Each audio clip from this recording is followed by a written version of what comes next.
Para que vocês entendam esse vídeo, é necessário que vocês recorram aos outros vídeos anteriores sobre esse mesmo tema. Podem estar aqui na descrição, aqui embaixo, ou em cima, em alguns links que basta você clicar e você acessa os links. Pergunta desse vídeo é: por que tantos têm fé? Por que tantos acreditam em coisas que não têm lógica ou coisas sobre as quais não se tem qualquer evidência plausível ou sólida? É interessante, pois a palavra fé tem uma relação até mesmo etimológica com a palavra fidelidade. Vem de fides, se eu me lembro bem. Aquele que tem fé é um fiel, ele confia. A confiança é um elemento central para se pensar a ideia de fé, o que é a fé.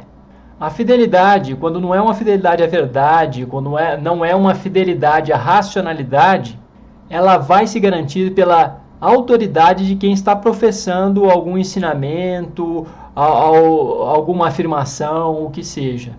Então, as pessoas têm fé em coisas muitas vezes absurdas, porque confiam, porque devem obediência, devem fidelidade, ou mesmo porque sentem que obtiveram alguns benefícios em função da sua crença. Esses benefícios podem ser ilusórios ou não, ou as duas coisas juntas, benefícios reais e ilusórios. E os reais geralmente vêm da relação com outras pessoas que partilham a mesma crença. As pessoas que partilham a mesma crença oferecem apoio umas às outras e muitas vezes ameaçam aquelas que não partilham da mesma crença. Aquele que está num meio onde todo mundo, a maioria tem uma determinada crença e ele não compartilha dessa crença, ele tende a ser isolado, ele tende a perder muito com isso, socialmente falando. Os benefícios que o sujeito sente que obtém com a sua crença podem ser ilusórios. Isso seria, de certo modo, chamado comportamento supersticioso. Exemplo, o sujeito faz a sua oração, a sua prática, o seu ritual e acredita que obtém um benefício com essa prática.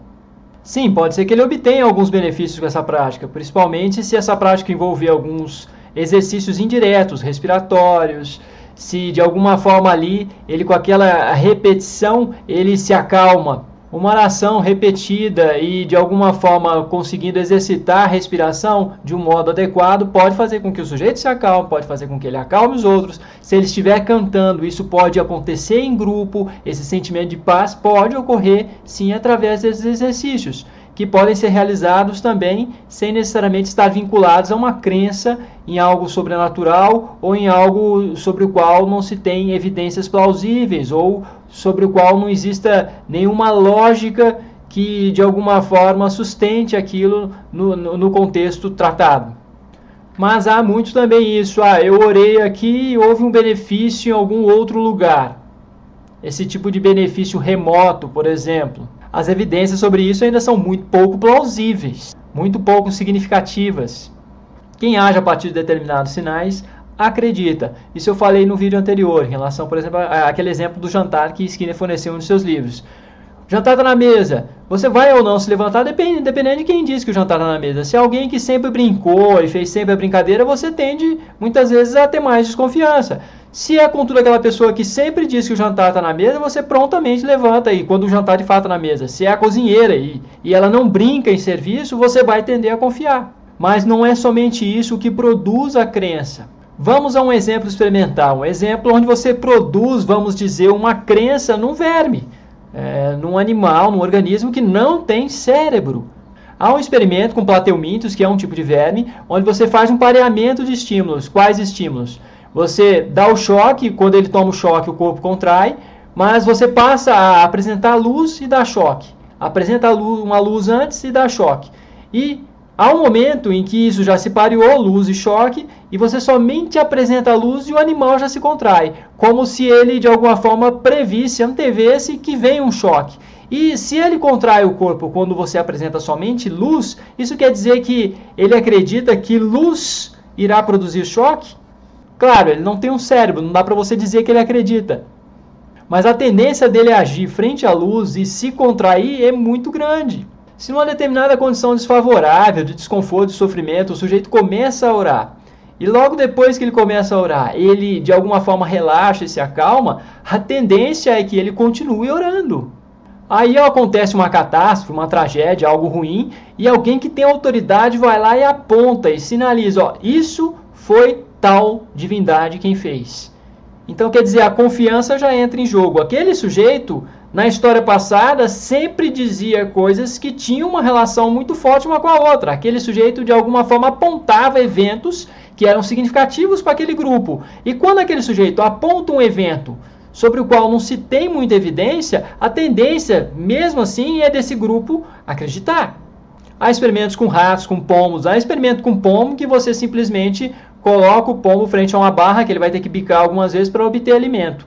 E você espera em algum momento que ele demonstre uma variabilidade comportamental, ele faça um giro, uma rodada. E você só vai, de alguma forma, gratificá-lo com alimento quando ele rodar, quando ele girar. Aí ele dá uma rodadinha e você dá o alimento. Você, de alguma forma, vai produzindo esse esquema de gratificação e o animal, quando você vai pegar o resultado lá, o animal está rodando.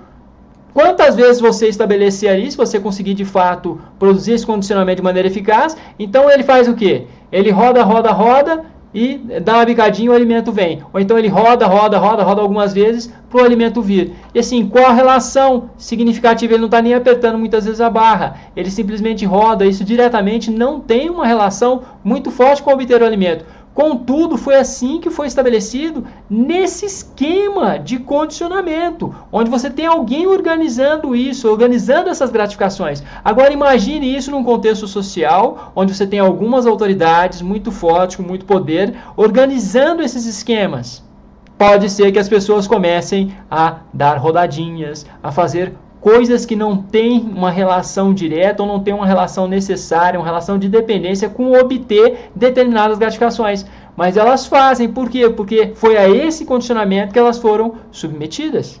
Por que as pessoas, então, tantas pessoas têm fé? Elas não têm fé porque existe uma propensão orgânica, uma necessidade. Você pode dizer, elas têm fé porque existe uma necessidade orgânica muito pungente e essa necessidade é biológica, que seja, ou de qualquer outra ordem. Talvez isso não seja o mais importante, porque é mais ou menos como você dizer que as pessoas estão bebendo água porque têm sede. Se você quer de fato saber por que as pessoas estão bebendo água, você tem que de alguma forma produzir hipóteses mais sólidas, mais palpáveis ou mais científicas, vamos dizer.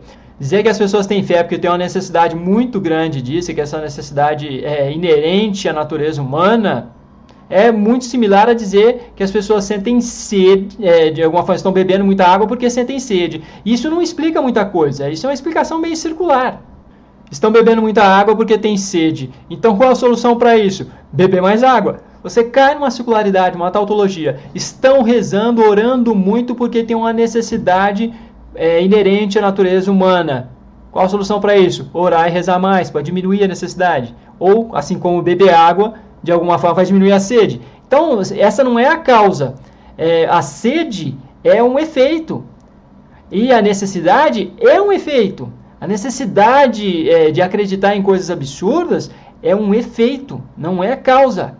Se essa necessidade de fé é um efeito, o que causa essa necessidade? Essa que é a questão. Observe as interações desse sujeito com o seu ambiente social, físico, biológico, que seja, e você vai entender melhor. Passa a se pautar por essas interações. Exemplo, possíveis causas para o comportamento de beber água. Não é a sede é um correlato, é um efeito. Então, as possíveis causas, o sujeito está com muito calor, o sujeito passou muito tempo sem beber água, várias causas aí que você pode elencar, várias hipóteses de causas.